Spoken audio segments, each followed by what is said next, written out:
Hello everyone. तो कैसे हो आप सभी लोग। तो दोस्तों लास्ट वीडियो में हमने डिस्कस किया हुआ था अपने जो ग्लाइकोलिसिस साइकिल थी या ग्लाइकोलिसिस मेटाबॉलिज्म या बोले तो ग्लाइकोलिसिस पैथवे था, उसके बारे में हमने डिस्कस किया हुआ। तो अपनी यूनिट चल रही थी बायोकेमिस्ट्री वी फॉर्मा सेकंड सेमेस्टर की, जो दूसरी यूनिट है कार्बोहाइड्रेट मेटाबॉलिज्म, उसको हम यहाँ पर डिस्कस कर रहे होते। तो कार्बोहाइड्रेट मेटाबॉलिज्म में बहुत सारे जो पैथवे थे, साइकिल थी, तो उसी में से एक पैथवे था ग्लाइकोलिसिस पैथवे, जिसके बारे में हम डिस्कस कर चुके थे। और उसकी जो अगला जो पैथवे है वो क्रेब्स साइकिल या इसी को अपन जो है सिट्रिक एसिड साइकिल भी कहते हैं।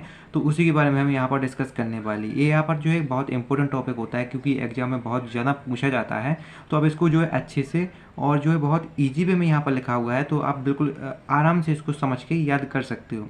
ठीक है, तो सबसे पहले यहाँ पर पहला पॉइंट क्या कहता है कि अपनी जो क्रेब साइकिल होती है तो उसको अपन क्या कहते हैं, सिट्रिक एसिड साइकिल, या इसको जो है अपन ट्राई कार्बोक्सिलिक एसिड साइकिल के नाम से भी जानते हैं। उसी को ट्राई कार्बोक्सिलिक एसिड को शॉर्ट फॉर्म में अपन TCA साइकिल भी कहते हैं। तो आपको अगर एग्जाम में लिखा आ जाए कि सिट्रिक एसिड साइकिल या TCA साइकिल के बारे में आप लिखो, तो आपको जो है वहाँ पर भी आपको क्रेब साइकिल ही लिखनी है ना। तो अपन ने देखा था कि जब भी अपना जो ग्लाइकोलिसिस से जो अपना साइकिल थी या ग्लाइकोलिसिस पैथवे अपन जो देख रहे थे अपने लास्ट वीडियो में जो डिस्कस किया हुआ था, उसमें देखा था अपना जो ग्लूकोज होता है वो किसमें पायरुविक एसिड या पायरुवेट या लैक्टिक में कन्वर्ट हो जाता है। अपन ने देखा था कि जो ग्लाइकोलिसिस होता है वो पायरुवेट, उसी को अपन जो पायरुविक एसिड कहते हैं, तो उसमें कन्वर्ट हो जाता है। अब क्या होता है कि जब भी जो अपना जो पायरुविक एसिड होता है तो क्या कहता है, ग्लाइकोलिसिस के बाद जो पायरुविक एसिड था वो अपने जो सेल की माइट्रोकॉन्ड्रिया होती है, ठीक, उसमें चला जाता है। वहाँ पर फिर क्या कहता है, क्रेब्स साइकिल में जो है इन्वॉल्व होता है। ठीक है, तो अब देखो अपन को पता है कि अपन जो अपनी जो है जितने भी अपने जो पैथवे करते हैं, चाहे ग्लाइकोलिसिस पैथवे हो, क्रेब्स साइकिल हो, HMP हो, चाहे कोई भी पैथवे हो, तो अपन ये क्यों कर रहे हैं। देखो मैंने पहले भी बताया था, अपन ये करते हैं जो है जिससे अपन को ATP मिल सके। ठीक है, एनर्जी के प्रोडक्शन के लिए अपन कहते हैं, क्योंकि अपने जो सेल होते हैं उनको क्या है, ATP की रिक्वायरमेंट होती है ना। तो उसी के लिए जो है अपन क्या कहते हैं, ग्लूकोज का मेटाबॉलिज्म कहते हैं, कार्बोहाइड्रेट मेटाबॉलिज्म कहते हैं। तो ठीक है, तो इसलिए जो क्या रहता है कि अपने जो ग्लाइकोलिसिस रहता है, ठीक है, ग्लाइकोलिसिस में क्या होता है, अपन को पायरुविक एसिड मिलता है, तो वो क्या करता है, अपने जो सेल के अंदर जो माइटोकॉन्ड्रिया पाई जाती है ना, जिसमें जो है एनर्जी का प्रोडक्शन होता है। आपने देखा था कि एनर्जी का प्रोडक्शन कहाँ होता है, माइटोकॉन्ड्रिया में होता है। तो क्या कहती है, जो पायरुविक एसिड माइटोकॉन्ड्रिया में चला जाता है, वहाँ पर जो है क्रेब साइकिल को परफॉर्म करता है ना। तो वही यहाँ पर लिखा हुआ है। अब देखो अपने यहाँ पर दूसरा पॉइंट लिखा हुआ है कि जो पायरुविक एसिड होता है, ये जो होता है डायरेक्टली वर्क नहीं करता है क्रेब साइकिल में। ये क्या करता है कि सबसे पहले जो अपना पायरुविक एसिड होता है वो एसिटाइल कोएंजाइम A में कन्वर्ट होगा। ठीक है, तो जब भी pyruvic acid acetyl coenzyme A में कन्वर्ट होता है तो इस स्टेप को अपन क्या कहते हैं, एक्टिवेशन स्टेप के नाम से अपन जानते हैं, है ना। अब देखो अपने जो क्या रहती है, जो अपनी क्रेब साइकिल रहती है, इसको सिट्रिक एसिड साइकिल के नाम से इसलिए जाना जाता है क्योंकि इसको जो पहला प्रोडक्ट बनता है, ठीक है, वो क्या है, सिट्रिक एसिड, या उसी को अपन सिट्रेट भी कहते हैं। देखो प्रोडक्ट तो जैसे हर एक साइकिल में बनती है, अपने ग्लाइकोलिसिस साइकिल देखी थी उसमें भी प्रोडक्ट बन रहे थे, और अपने जो क्रेब साइकिल होने वाली है इसमें भी बहुत सारे प्रोडक्ट बनेंगे। तो क्योंकि जो अपना क्रेब साइकिल होता है इसका पहला प्रोडक्ट ही सिट्रिक एसिड होता है। ठीक है, तो इसीलिए अपन इसको सिट्रिक एसिड साइकिल भी कहते हैं। अब देखो अपनी जो सिट्रिक एसिड साइकिल है या क्रेब साइकिल है, इसमें बहुत सारे स्टेप इन्वॉल्व रहते हैं, तो वो यहाँ पर डायरेक्ट लिखे हुए हैं। आप चाहो तो जैसे हमने ग्लाइकोलिसिस पैथवे में या ग्लाइकोलिसिस मेटाबॉलिज्म जो लास्ट वीडियो में मैंने बताया हुआ था कि जैसे स्टेप 1, स्टेप 2, स्टेप 3, इस तरह से डाल के भी आप लिख सकते हो। लेकिन यहाँ पर मैंने क्या है कि जो ज़्यादा लंबा हो जाता है तो जो स्टूडेंट याद नहीं कर पाते, इसलिए यहाँ पर छोटा लिखा हुआ है, तो आप इस तरह से भी इसको लिख सकते हो। और आप इस तरह से लिखोगे तो नंबर भी आपको उस तरह से मिल जाएंगे। लेकिन फिर भी अगर आप पेज भरना चाहते हो तो उस तरह से आप लिख सकते हो। अगर आपको याद नहीं आ रहा है और पेज भरना है तो आप उस तरह से भी लिख सकते हो। ठीक है, तो यहाँ पर देखो क्या रहते हैं, इसके स्टेप लिखे हुए हैं, और ये देखो ये जो साइकिल रहती है यही मेन इंपॉर्टेंट रहती है, और एग्जाम में इसी को वो चेक करेंगे। इसमें अगर आपकी कहीं गलती मिलती है तो भी वो आपके नंबर काटेंगे, क्योंकि थ्योरी में जो है ज़्यादा ध्यान नहीं देते, क्योंकि मेन इंपॉर्टेंट होती हैं बायोकेमिस्ट्री में साइकिल्स, जो पैथवे होते हैं यही सबसे ज़्यादा इंपॉर्टेंट होते हैं। और जैसे कि अपने यूनिट 2 से पता है क्या आता है, अपना HMP जो शॉर्ट नोट में पूछ लिया जाता है। और जो क्रेब साइकिल भी 15 नंबर में आ जाती है। अपने जो ग्लाइकोलिसिस मेटाबॉलिज्म है वो भी 15 मार्क्स में आ जाता है। तो ये सब यहाँ से पूछे जाते हैं, है ना। तो अब देखो सबसे पहले अपन ने देखा था कि जो पायरुविक एसिड होता है वो ग्लाइकोलिसिस के बाद जाता है अपनी जो माइटोकॉन्ड्रिया होती है उसमें चला जाता है, वहाँ पर जो है कि क्रेब्स साइकिल में पार्टिसिपेट करता है। तो अपन ने देखा था अपने जो पायरुविक एसिड होता है वो डायरेक्ट पार्टिसिपेट नहीं करता है, सबसे पहले वो क्या करेगा अपने जो एसिटाइल कोएंजाइम ए में कन्वर्ट हो जाता है, ये अपन ने अभी थ्योरी में भी देखा था। तो एसिटाइल कोएंजाइम ए में कन्वर्ट होता है, इसलिए अपन इसको एक्टिवेशन स्टेप जानते हैं। और जो एक्टिवेशन स्टेप होता है किसकी प्रेजेंस में होता है, पायरुवेट डिहाइड्रोजिनेज एंजाइम की प्रेजेंस में जो है ये रन होता है ना। तो उसके बाद क्या करता है कि जब जो अपना क्या रहता है अपने जो क्रेब्स साइकिल रहता है इसका सबसे पहला प्रोडक्ट कौन सा बनता है, सिट्रेट बनता है। और सिट्रेट को ही अपन सिट्रिक एसिड के नाम से जानते हैं। तो सबसे पहला प्रोडक्ट जो है क्रेब्स साइकिल में सिट्रिक एसिड बनता है, सिट्रिक एसिड बनता है तो उसी को अपन जो है सिट्रिक एसिड साइकिल कहते हैं। तो क्या रहता है जब भी अपन को सिट्रिक एसिड बन जाता है तो वहाँ पर एक एकोनिटेज एंजाइम वर्क करता है और जो अपना सिट्रिक एसिड रहता है उससे H2O रिमूव हो जाता है, H2O रिमूव हो जाता है तो क्या बनता है अपना कि जो है सिट्रेट एकोनिटेज बन जाता है। ये भी एक प्रोडक्ट है, जितने भी यहाँ पर जो दिए गए हैं बॉक्स में बंद है ये प्रोडक्ट हैं, और जितने भी यहाँ पर जो ये एंजाइम है, ठीक है, ये सारे जो है एंजाइम दिए गए हैं। तो एंजाइम और प्रोडक्ट एग्जाम में लिखना बहुत इंपॉर्टेंट है, बहुत ईजी है। तो सबसे पहले अगर आप प्रोडक्ट के नाम याद कर लेते हो तो आपको एंजाइम के नाम अपने आप याद आ जाएगा। सबसे पहले रखना कि सिट्रेट यानी सिट्रिक एसिड, तो उसके बाद जो है सिट्रेट एकोनिटेज बनता है, मतलब वहाँ पर एकोनिटेज एंजाइम रिस्पॉन्सिबल रहता है ना।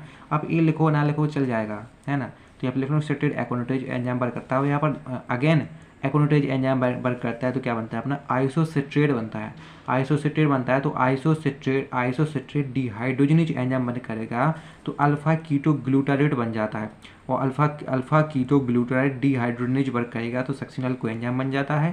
और यहाँ पर सक्सिनल कोएंजाइम सिंथेसिस वाला एंजाइम वर्क करेगा तो सक्सिनेट बनता है, और सक्सिनेट डिहाइड्रोजनेज होगा तो फ्यूमरेज बनता है। और यहाँ पर जो मेलेट है, मेलेट बन जाएगा तो मेलेट डिहाइड्रोजनेज एंजाइम वर्क करेगा तो ऑक्जेलो एसिटेट बनेगा। और यहाँ पर जो ऑक्जेलो एसिटेट के बाद क्या होगा, सिट्रेट सिंथेसिस होगा, मतलब सिट्रेट बन रहा है तो क्या है अपना सिट्रेट मतलब सिट्रिक एसिड बन जाता है।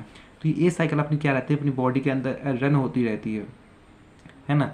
तो ये इसी को अपन क्या कहते हैं सिट्रिक एसिड साइकिल कहते हैं। इसकी देखो एक ट्रिक है जो मैं आपको बताता हूँ। सबसे पहले देखो, सबसे पहले आप याद रखना प्यारे यानी पायरुविक एसिड, प्यारे अमर यानी कि एसिटाइल कोएंजाइम, अमर चढ़ार यानी कि सिट्रेट, प्यारे अमर चढ़ार, केक यानी कि सिट्रेट एकोनिटेज, इज यानी कि आइसोसिट्रेट। ओके, यहाँ पर थोड़ा सा आपको याद रखना पड़ेगा ओके, क्योंकि ओ से जो है अल्फा तो आता नहीं है कि ओके से के आता है, यानी अल्फा कीटो ग्लूटारेट, ठीक है। ओके, सो यानी कि सक्सिनाइल कोएंजाइम, सेंड यानी सक्सिनेट, फ्यूम यानी कि फ्यूमेरेज, मोर यानी मेलेट, ओनली, ठीक है, यानी कि ऑक्जेलो एसिटेट। मतलब इसकी ट्रिक क्या है कि प्यारे Amar Chadhar, cake is okay, so send few more only. ये ट्रिक है तो आप इसको ईजिली आप याद कर सकते हो। अब देखो अपने सिलेबस में जो है अपने सिट्रिक एसिड साइकिल और क्रेब्स साइकिल को जो है सिग्निफिकेंस दिया गया है, तो ये अपन देखते हैं। तो सबसे पहले अपन देखते हैं कि अपने जो सिग्निफिकेंस का मतलब होता है जो अपनी क्रेब्स साइकिल इसकी इंपॉर्टेंट क्या होती है। तो देखो अपन को पता है कि अपन जो क्यों करते हैं क्रेब्स साइकिल, अपन कहते हैं एनर्जी के प्रोडक्शन के लिए करते हैं। तो एक तो इसका इंपॉर्टेंट यही होगा कि ATP के जनरेशन के लिए अपन जो है सिट्रिक एसिड साइकिल या क्रेब्स साइकिल का अपन यूज करते हैं या उपयोग है।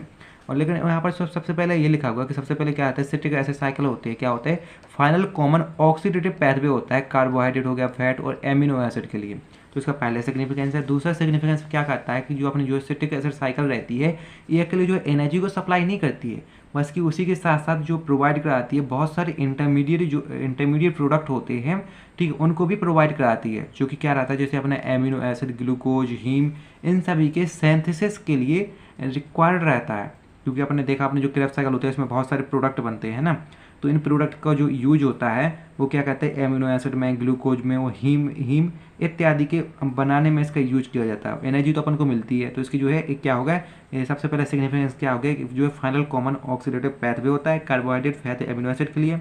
और ये क्या कहता है इंटरमीडिएट को प्रोवाइड कराता है जिससे कि एमिनो एसिड, ग्लूकोज, हीम ये क्या रहता है इनका प्रोडक्शन हो सकता है, सिंथेसिस हो सकती है। और तीसरा क्या है, ये जो है एटीपी की जनरेशन में हेल्प करता है, मतलब कि एनर्जी के प्रोडक्शन में भी हेल्प करता है। उसको जो है एक क्या है कि in this reaction excess carbohydrate is connect into natural neutral fat, यानी कि इस जो ये रिएक्शन होती है पैथवे होता है, इसमें जो एक्सेस कार्बोहाइड्रेट होता है, यानी ज़्यादा मात्रा में जो कार्बोहाइड्रेट बचा हुआ कार्बोहाइड्रेट होता है, वो क्या कहता है, जो नेचुरल जो न्यूट्रल फैट होता है उससे कनेक्ट करता है। और जो वो चौथा इंपॉर्टेंट वही लिखा है जो मैंने आपको बताया था कि एनर्जी की प्रोडक्शन में एटीपी के जनरेशन में भी जो है क्रेब्स साइकिल उपयोग है, क्योंकि इसमें बहुत सारी एटीपी हमको जनरेट होती है ना, उसी के बारे में अपन आप देखेंगे। देखो अब जो है अपन जो अपनी क्रेब्स साइकिल है इसके एनर्जेटिक्स के बारे में देखते हैं। तो देखो एनर्जेटिक्स बहुत ईजी है, बस अब थोड़ी सी कुछ चीज़ें याद कर लो, आप नंबर याद कर लो कि 345/68, आप एक नंबर याद कर लो कि 345/68 ए स्टेप है, ठीक है। और ये जो आप एक दूसरी संख्या याद रख लो कि जो है 33123, यानी कि 33123, आप इसको याद रखो तो इससे आपको जो पूरी बन जाएगी। मैं ट्रिक के साथ आपको समझा रहा हूँ। सबसे पहले देखो आपने एक नंबर याद रखा कौन सा कि 345/68, यानी कि 3, ठीक है। मतलब अपन जो है 30 स्टेप अपन देखने वाले हैं। देखो अपन को जो स्टेप्स जो है अपन को ये वाला स्टेप नहीं देखने हैं, क्योंकि अपनी जो सिट्रिक एसिड साइकिल है वो कहाँ से स्टार्ट होती है, यहाँ से स्टार्ट होती है। तो सबसे पहले यहाँ से अपना ये क्या था कि सिट्रिक एसिड से सिट्रेट एकोनिटेज बनता है, तो ये पहला स्टेप होता है। और सिट्रिक एकोनिटेज से आइसोसिट्रेट बनना है तो ये दूसरा स्टेप होता है। और आइसोसिट्रेट से अल्फा कीटो ग्लूटारेट बन गया है, वो होता है तीसरा स्टेप।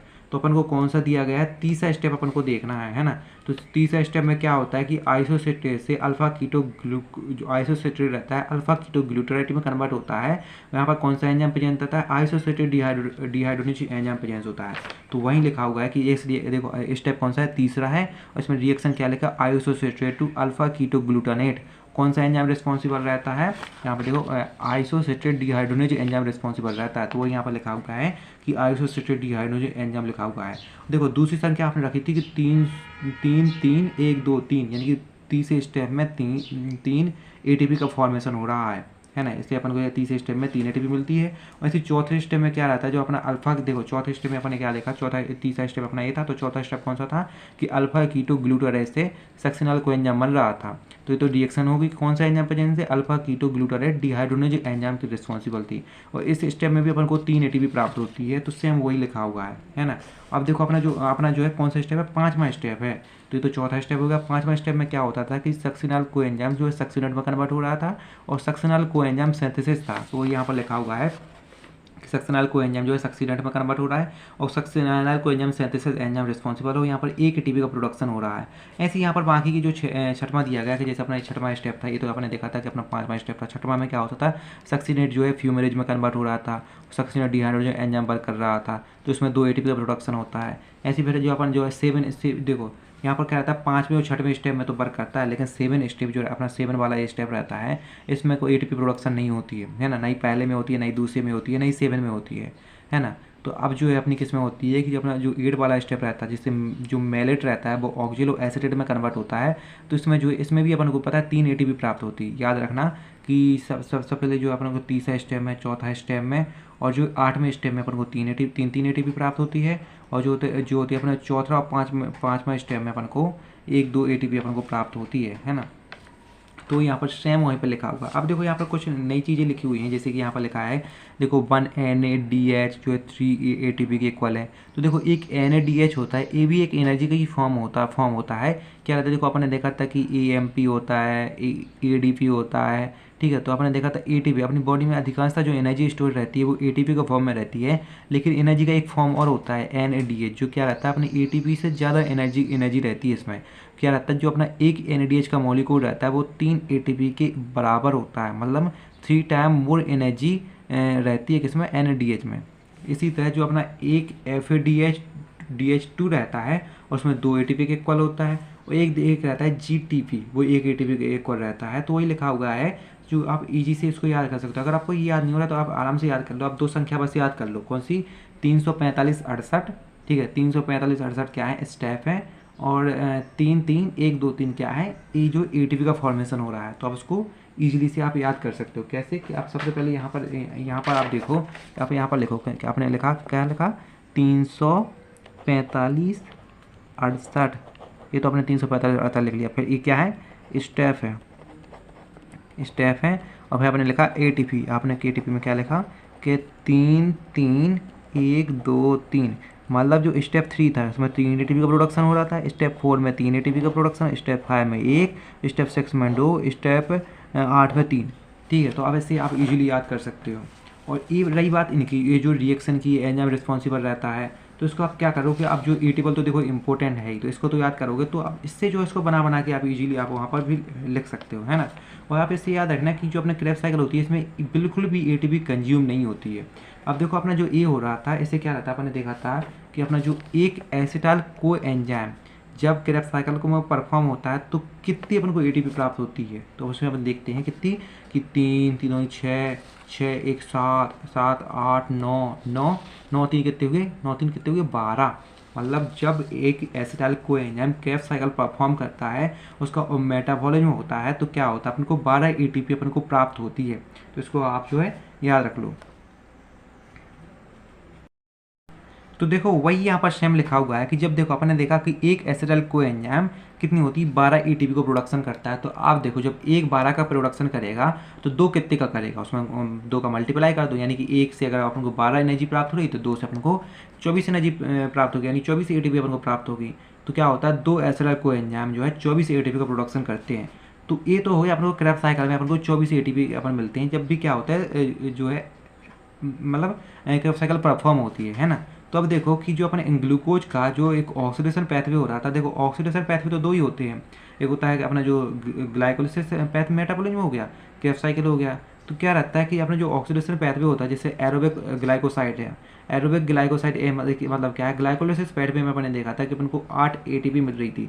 अपन ने देखा था ना कि उसमें अपन को 10 एटीपी का प्रोडक्शन हो रहा था, 2 एटीपी कंज्यूम हो रही थी। तो अपन ने देखा था ग्लाइकोलिसिस जो मेटाबॉलिज्म था उसमें एटीपी का प्रोडक्शन हो रहा था। अब जो जब भी अपन क्या करते हैं, जो अपना पायरुवेट होता है, पायरुविक एसिड होता है, 2 पायरुविक एसिड, उनका क्या करते हैं, ऑक्सीडेशन करते हैं, तो अपन को 6 एटीपी प्राप्त होती है।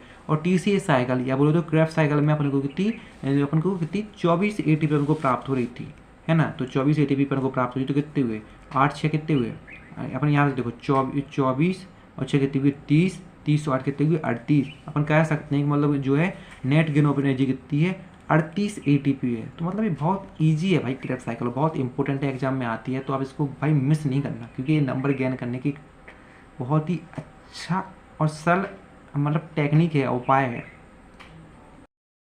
अब देखो अपना जो सिलेबस है इसमें दूसरा जो पैथवे दिया गया है वो HMP शंट, ये बहुत इंपॉर्टेंट है। देखो भाई एग्जाम में आता है, शॉर्ट नोट में बायोकेमिस्ट्री से बहुत आता है। बायोकेमिस्ट्री कठिन है, तो आप इसमें देखो कुछ टॉपिक जो है उनको आप अच्छे से रट्टा मार सकते हो, क्योंकि जो बायोकेमिस्ट्री सब्जेक्ट ही कि मारो टोटल रट्टा रट्टा, मतलब MTR, मतलब MTR वाला सब्जेक्ट क्या है, बायोकेमिस्ट्री है, तो इसमें टोटल रट्टा ही मारनी पड़ती है। देखो HMP शंट जो है शॉर्ट नोट में बहुत ज़्यादा पूछा जाता है, बहुत ज़्यादा ईजी है, क्योंकि ईजी वे में यहाँ पर लिखा होगा। सबसे पहले याद रखो देखो कि अपना जो HMP शंट होता है इसका फुल फॉर्म क्या होता है, इसका फुल फॉर्म होता है हेक्सोस मोनोफॉस्फेट शंट, यानी कि HMP शंट, यानी कि hexose monophosphate shunt HMP shunt का फुल फॉर्म है। ठीक है, अब देखो अपना जो HMP शंट होता है, HMP पैथवे होता है, क्या होता है, एक अल्टरनेटिव पैथवे होता है किसका, ग्लाइकोलिसिस और क्रेब्स साइकिल के लिए, है ना। तो HMP pathway is alternative pathway for glycolysis and Krebs cycle. क्या रहता है कि एनाबॉलिक नेचर का होता है, अपना जो HMP शंट होता है वो एनाबॉलिक नेचर का होता है, और जो अपना HMP शंट होता है उसको अपन PPP यानी कि पेंटोज फॉस्फेट पैथवे के नाम से भी जानते हैं, और उसी को अपन जो फॉस्फोग्लूकोनेट पैथवे के नाम से भी जानते हैं। उसको डिकनेस हॉरेकर पैथवे कहते हैं, क्योंकि इसको जो डिकनेस हॉरेकर ने इसको सबसे पहले जो डिस्कवर किया था इस पैथवे को, इसलिए इसको डिकनेस हॉरेकर पैथवे के नाम से भी जानते हैं। तो एग्जाम में इन तीनों नाम से किसी भी नाम से आ जाए तो आपको HMP शंट ही लिखना है। वैसे किसी एग्जाम में जो HMP के नाम से ही आता है, लेकिन फिर भी अगर जो है RGP वाले देखो वैसे पेपर घुमा फिरा के पूछते हैं तो कुछ भी दे सकते हैं, तो आप इसको नाम को अच्छे से याद कर लेना, है ना। और वैसे भी आपके जो है 2 पॉइंट बन जाते हैं, कि एक तो फुल फॉर्म के बारे में लिख दिया और आपने यहाँ पर उसके जो है नाम के बारे में लिख दिया, तो लिख दो कि क्या होता है, एनाबॉलिक नेचर का होता है, अल्टरनेटिव पैथवे होता है। बहुत ईजी है भाई थ्योरी लिखना, तो बस इसको जो आपको पैथवे को ही रट्टा मारना पड़ता है ना। तो देखो अपना जो पैथवे, अपना जो HMP शंट होता है इसमें क्या करते हैं अपन को NADPH का प्रोडक्शन होता है, यहाँ पर P नहीं लिखा है, कि NADPH का इसमें प्रोडक्शन होता है। उसके साथ साथ क्या होता है कि पेंटोज शुगर भी अपन को उसमें मिलता है, जो कि क्या रहता है, अपना जो न्यूक्लियोटाइड होता है उसके इसेंशियल, उसके फॉर्मेशन के लिए इसेंशियल यानी कि महत्वपूर्ण होते हैं, है ना। इससे अपन को 2 प्रोडक्ट प्राप्त होगी, NADPH और पेंटोज शुगर, जिसका अपन जो न्यूक्लियोटाइड के सिंथेसिस में या फॉर्मेशन में अपन इसका यूज करते हैं। तो बेसिकली सिंपल सा हो गया। अब इसका आगे देखो कि क्या रहता है अपना जो HFP शंट होता है, ये देखो 2 स्टेप भी यहाँ पर कंप्लीट होता है। एक स्टेप होता है ऑक्सीडेशन फेज, एक होता है non oxidation phase. Oxidation phase में अपन को क्या होता है, अपन को NADPH अपन प्रोड्यूस होती है, और नॉन ऑक्सीडेशन फेज में अपन को पेंटोज शुगर प्रोड्यूस होती है, क्योंकि अपने HFP शंट के यही दो मेन प्रोडक्ट है। तो जो ऑक्सीडेशन फेज में अपन को NADPH प्रोड्यूस होगा, और नॉन ऑक्सीडेशन फेज में अपन को पेंटोज शुगर का प्रोडक्शन होगा, है ना। तो यहाँ पर लेकर आप देखो, अपने जो HMP शंट होता है, इसको शंट अपन इसलिए कहते हैं क्योंकि जो इस इनिशियल मटेरियल होते हैं, इनिशियल मटेरियल मतलब वो मटेरियल जो इसके मतलब HMP जो शंट होता है, इसकी स्टार्टिंग के लिए, इसको करने के लिए ज़रूरत होती है, मतलब इनिशियल मटेरियल होते हैं, है ना। तो इसके जो इनिशियल मटेरियल होते हैं वो क्या होते हैं, अपन को जो दूसरी साइकिल रहती है, जैसे क्रेब्स साइकिल होगी, ग्लाइकोलिसिस साइकिल हो गई, जो दूसरी साइकिलों से क्या होता है, इसका जो इनिशियल मटेरियल अपन को प्राप्त होता है, इससे अब जो अपन को HMP जो पैथवे है, इसको HMP शंट नाम से भी अपन इसको जानते हैं, है ना। देखो आपने देखा जो अपना जो HMP शंट होता है, HMP शंट होता है, इसका जो इनिशियल मटेरियल रहता है वो क्या होता है, ग्लूकोज 6 फॉस्फेट होता है। आप साइकिल में देखोगे तो उसका इनिशियल मटेरियल क्या होता है, वो ग्लूकोज 6 फॉस्फेट होता है, जो अपन को ग्लाइकोलिसिस साइकिल से प्राप्त होता है ना। तो इसलिए तो अपन इसको ग्लाइकोलिसिस साइकिल दूसरी साइकिल है ना, तो इससे अपन को इनिशियल मटेरियल प्राप्त हो रहा है, इसलिए अपन इसको शंट कहेंगे, है ना। वही लिखा हुआ है कि दिस पैथवे इन ऑफ का, देखो इसकी जो लोकेशन दी गई कि अपनी बॉडी में जहाँ जैसे अपना सेल का साइटोप्लाज्म होता है, वहाँ पर भी अपन को जो HMP शंट वाला जो HMP पैथवे वहाँ परफॉर्म होता है। एडिपोज टिश्यू में, एड्रिनल कॉर्टेक्स में और थायराइड ग्लैंड, ये अपनी बॉडी के अंदर की लोकेशन है जहाँ पर अपना जो HMP शंट है वो परफॉर्म होता है। ये देखो भाई, यही तो मैन इम्पोर्टेंट है जिसके आपको नंबर मिलते हैं। देखो अपन ने देखा सबसे पहले तो 2 फेज होते हैं, होता है ऑक्सीडेटिव फेज, होता है नॉन ऑक्सीडेटिव फेज। तो सबसे पहले अपन ने देखा था इसका इनिशियल मटेरियल क्या रहता है, ग्लाइकोलिसिस HMP शंट का ग्लूकोज 6 फॉस्फेट होता है, जो अपन ने देखा था कहाँ से आता है, अपन को ग्लाइकोलिसिस जो साइकिल होती है उससे अपन को प्राप्त हो रहा है। देखो अपन ने देखा था कि अपने जो ऑक्सीडेटिव फेज रहता है, इसमें अपन जो NADPH का प्रोडक्शन होता है, और अपना जो नॉन ऑक्सीडेशन फेज होता है, इसमें पेंटोज शुगर का प्रोडक्शन होता है। तो देखो क्या होता है, अपने जो ग्लूकोज 6 फॉस्फेट से अपना जो HMP जो शंट है वो स्टार्ट होता है। तो ग्लूकोज 6 फॉस्फेट जो है 6 फॉस्फो ग्लूकोनोलैक्टोन में कन्वर्ट हो जाता है, और इसमें जो है NADP जो है NADPH में कन्वर्ट हो जाता है ना।